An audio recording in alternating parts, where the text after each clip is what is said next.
Já reparou nos programas de TV que raramente o casamento parece ser satisfatório?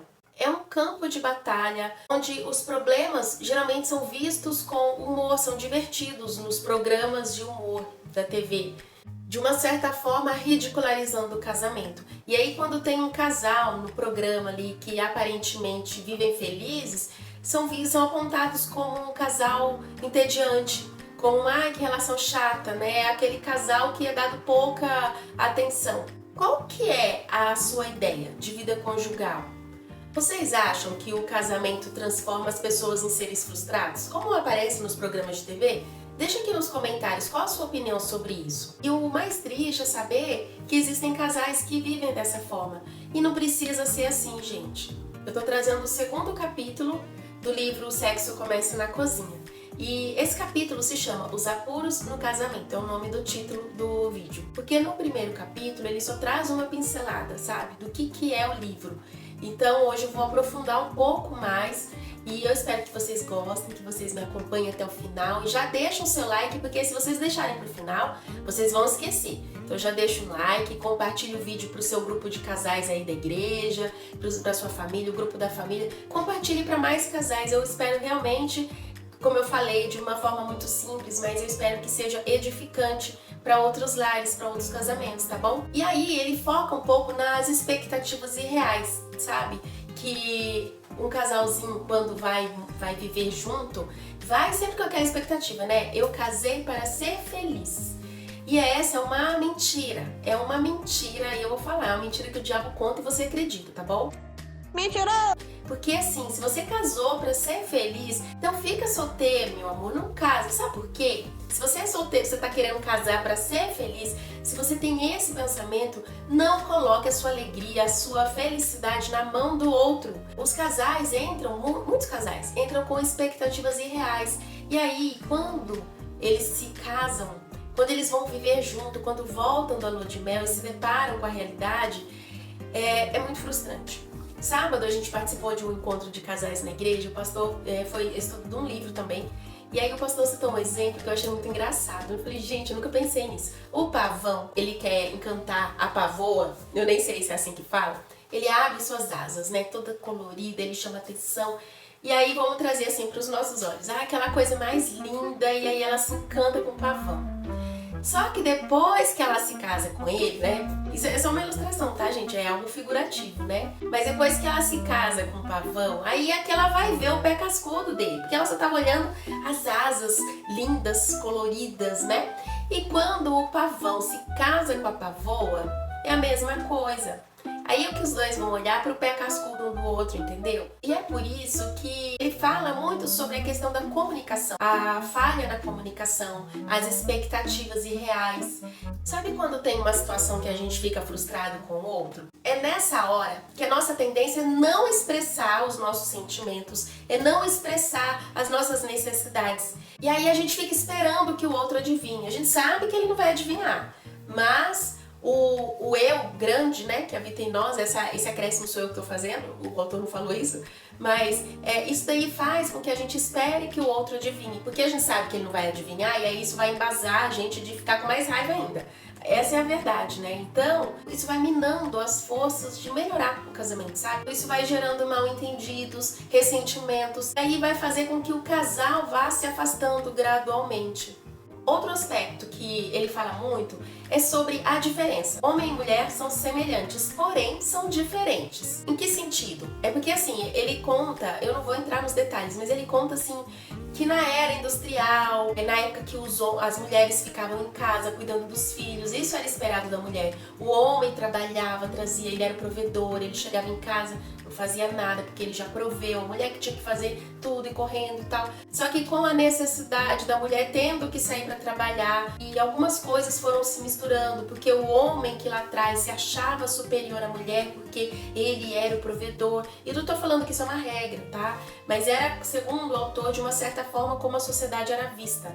O homem era superior à mulher, a mulher ela tinha que literalmente obedecer e abaixar a cabeça para tudo que ele dizia, praticamente sem opinião. E isso vai mudando quando a mulher começa a ter que trabalhar fora. Aquela coisa de que o homem é o protetor já passou a deixar de existir, porque aí entra o feminismo e tal. Então assim, é uma história. Eu não vou entrar em todas essas questões, porque eu não quero sair do foco, senão o vídeo vai ficar muito comprido e vocês vão me abandonar aqui pelo caminho. Não me abandonem, continuem aqui comigo, por favor. Você já deixou o like? Se não deixou, deixa o like para eu continuar. Quando você deixa o like, o YouTube entrega esse conteúdo para mais pessoas. Se você não deixa o like, morre lá na fila, entendeu? Ninguém vai ver. E eu tô fazendo com muito carinho. Voltando aqui para a questão da diferença de homem e mulher. Ele finaliza lá explicando que o homem é mais prático. Ele tende a ser mais prático, ele é racional, né? A mulher, ela é coração, a mulher é emoção. Eles têm diferentes formas de lidar com conflitos, de lidar com emoções. Os homens, eles não expressam, eles não são muito verbais para expressar sentimentos. Mulher não, mulher fala e fala mesmo. Só que essa diferença pode gerar conflito, porque um acaba não entendendo a necessidade do outro. Imagina você tá numa casa com o seu marido, né, sua esposa e tal. O homem, ele se satisfaz com o silêncio, ele se satisfaz pegando o problema que ele tem normalmente. Eu tô falando, eu sei que tem exceções, gente. Eu tô citando assim no modo geral. Geralmente o homem se fecha, ele fecha com seus próprios pensamentos e fica ali remoendo aquilo ali dentro dele mesmo. E ele se distrai com outras coisas. Mulher não, ela precisa falar, ela precisa verbalizar. E aí vai ter os conflitos, porque ele não quer falar e ela quer, né? Então a gente sabe muito bem onde isso vai chegar. E aí ele traz alguns exemplos, mas assim, um exemplo que ele traz clássico é o da esposa que deseja conversar depois do dia dela, né? Quando finalizou o dia, ela quer conversar sobre as coisas que aconteceram, quer falar sobre os filhos e tal. Enquanto que o marido, por ser prático, ele entende que o que ele precisa é só resolver o problema dela, em vez de simplesmente ouvir e oferecer apoio, que é o que ela precisa. E aí há um desencontro, e esse desencontro vai gerando frustração em ambos os lados, sabe? E a sensação que dá é que o parceiro não se importa, quando na verdade não é que ele não se importa, ele só tá tratando de uma forma diferente da dela. Só que ela fica na cabeça de que ele não tá nem aí, que ele não se importa. Muitos casais acabam entrando no casamento, entram na relação, sem discutir temas importantes, sabe? Sem discutir finanças, sem falar sobre divisão de tarefas, sobre divisão de responsabilidades, sobre educação dos filhos. Aí vai chegar um momento que um dos dois vai sentir que tá carregando um fardo maior do que o outro. E isso novamente vai gerar ressentimento. Tá vendo como que é difícil? E o engraçado é que o autor citou uma coisa que muitos casais optam por morar junto primeiro, para fazer um teste. Porque às vezes vem ver os pais, um casamento falido, um relacionamento conturbado, e aí eles têm medo, têm vontade, mas têm medo. Então entram e falam, vamos morar junto primeiro para ver como é. Eles, na cabeça deles, eles se enganam, segundo o autor, eles se enganam que estão casados, mas não estão. A única coisa que eles não têm é o compromisso. Porque o que eles falam? Ah, se não der certo, eu só chamo a transportadora, levo minhas coisas e volto. Porque quando você casa, você desnuda, sabe? Você desnuda quem você realmente é. E quando você só vive junto, esse desnudar muitas vezes não acontece. Porque você tá ali protegido com a ideia de que se não der certo eu vou embora. Então, por exemplo, você vai ter medo de entrar num financiamento imobiliário, por exemplo, com o nome dos dois, porque você não tem convicção que vai dar certo. Quando você casa, você já não tem esse medo. Você tem uma certa segurança, então você já casa e já entra logo no financiamento, você não liga, você não se importa. Aí uma das coisas que ele sugere, inclusive ele coloca como algo inegociável. Ele fala assim que uma vez por semana o casal precisa ter momentos juntos, só os dois. Isso tem que ser inegociável. Uma noite só do casal, nem que seja um passeio no parque, uma noite ir no cinema, só os dois, porque eles precisam ter tempo juntos, porque se eles têm tempo juntos, todas as outras coisas vão vir. A comunicação, porque só tá os dois, eles vão ser obrigados a conversar. Não é o tempo junto, só os dois, tipo cada um num cômodo da casa com um aparelho eletrônico na mão, não. É um tempo dele pra ela e dela pra ele. Isso é algo que você vai administrando de acordo com a necessidade, vocês vão sentindo aí, mas é muito válida essa dica do autor, viu? É muito válida. Uma coisa que ele fala muito é sobre a influência que a família tem em cada um, no histórico de cada um.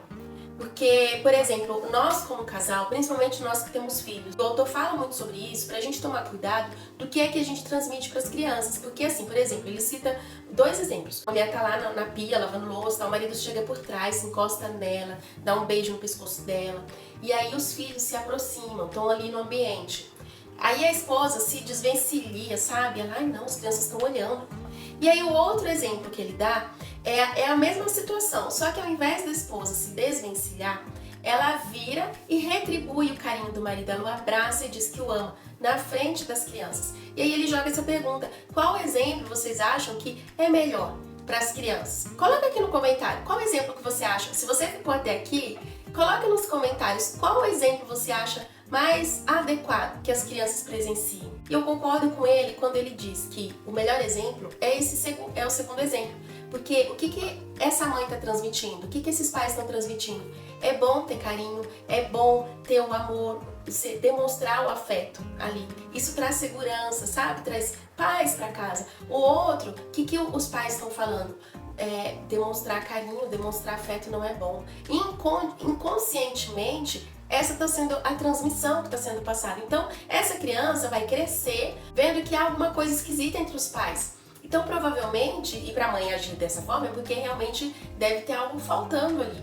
Então, se a criança cresce nesse ambiente, naturalmente ela vai se tornar um adulto que tem medo de entrar num casamento. E aí, por fim, o autor finaliza esse capítulo que o casamento pode sim ser uma grande fonte de felicidade para o casal, pode ser um lugar maravilhoso para os dois estarem, quando é dada a prioridade que ele tem que ter. O casamento precisa ser sua prioridade. Avalie você. Se a sua prioridade é o seu trabalho, são os seus filhos, é o seu casamento, o que é a prioridade na sua vida? Quando você dá pro casamento a prioridade que ele deve ter, veja bem, não são os seus filhos que devem ser sua prioridade, mas sim o seu casamento, porque os seus filhos vão crescer, eles vão ter a vida deles, vão embora e vão ficar vocês dois. E aí, se você não priorizou o seu casamento durante a sua juventude, no final vocês serão 2 idosos sozinhos, né? E se o casamento durar até lá, ele chama atenção, prioriza o seu casamento, dê a ele a importância que ele precisa ter. Quando ambos os parceiros se dedicam ao casamento, se dedicam ao relacionamento, dando o lugar onde tem que estar o casamento, ele pode ser sim uma das maiores fontes de felicidade, apesar dos desafios. Lembra que eu sempre falo? O amor não é um sentimento, é uma decisão diária, um compromisso diário que a gente toma. Apesar dele, apesar dela, exige sim um esforço para compreender o outro, mas isso pode ajudar vocês a enfrentarem as dificuldades que talvez vocês estejam passando e vejam esses problemas que vocês estão enfrentando não como uma barreira, mas como oportunidade para crescer e para aprender, tá bom? E é isso. Eu espero que tenha sido edificante para vocês e que Deus possa continuamente abençoar o seu lar, a sua vida conjugal, estar presente aí. Lembre-se de sempre convidar o Senhor para ser o centro aí do seu casamento, a coluna, a base forte, para que se sustente, para que o casamento seja sustentado, porque sem ele é bem difícil passar por esse desafio, tá bom? Um abraço, fiquem com Deus e até o próximo vídeo.